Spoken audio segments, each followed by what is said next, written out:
கொடநாடு கொள்ளை வழக்கு தொடர்பாக அதிமுக நிர்வாகி சஜீவன் கோவை சிபிசிஐடி அலுவலகத்தில் ஆஜராகியிருக்கிறார் என்ற அண்மை செய்தியை பார்க்கிறோம். இது தொடர்பான கூடுதல் விவரங்களை எமது நீலகிரி செய்தியாளர் ஆண்டனியிடம் கேட்டு பெறலாம். வணக்கம் ஆண்டனி, தற்போதைய வழக்கின் நிலவரம் என்ன, கூடுதல் விவரங்கள்? வணக்கம்.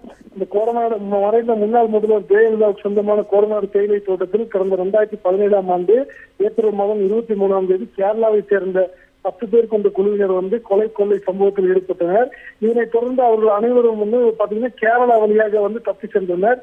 இதற்கு உடந்தையாக சஜீவன், அதாவது எடப்பாடி பழனிசாமி நெருங்கிய நண்பரும் அதிமுக மாநில வர்த்தகரணி அமைப்பாளர் செயலாளருமாக இருக்கக்கூடிய சஜீவன் என்பவர் இதுக்கு உறுதுணையாக இருந்ததும் அவர்கள் சகோதரர்கள் அவர் ஆளுங்கட்சியா இருக்கும்போது அவங்களோட இன்ஃபுளுன்ஸை பயன்படுத்தி அவர்கள் வெளியூருக்கு தப்புவதற்கு முயற்சி மேற்கொண்டதாக தகவல் கிடைத்தது.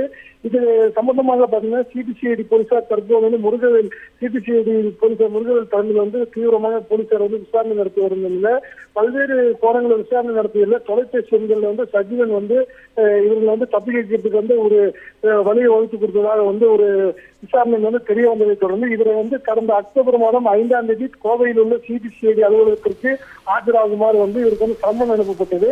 ஆனால் அவர் இதுவரைக்கும் தலைவர் ஒரு மான் வேட்டை முதல் துப்பாக்கி வைத்திருந்த வழக்கில் இவர் தலைமறைவாக இருந்த நிலையில நேற்று முன்தினம் முன்ஜாமீன் பெற்று நீலகிரிக்கு வந்துள்ளார். இவரை தொடர்ந்து இன்னைக்கு பாத்தீங்கன்னா கோவையில் உள்ள சிபிசிஐடி அலுவலகத்தில் சிபிசிஐடி விசாரணை அதிகாரி முருகவேல் தலைமையில் நடைபெறும் விசாரணையில இன்னைக்கு ஆஜராகியுள்ளார்.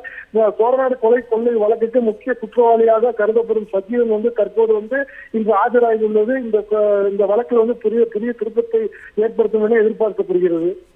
கொடநாடு கொள்ளை வழக்கு விசாரணைக்கு முக்கிய குற்றவாளியாக கருதப்படும் அதிமுக நிர்வாகி சஜன் சிபிசிஐடி அலுவலகத்தில் விசாரணைக்காக ஆஜராகியிருக்கிறார். வழக்கு குறித்த கூடுதல் விவரங்களை எமது செய்தியாளர் ஆண்டனி வழங்க கேட்டோம். கூடுதல் விவரங்களுக்கு நன்றி ஆண்டனி.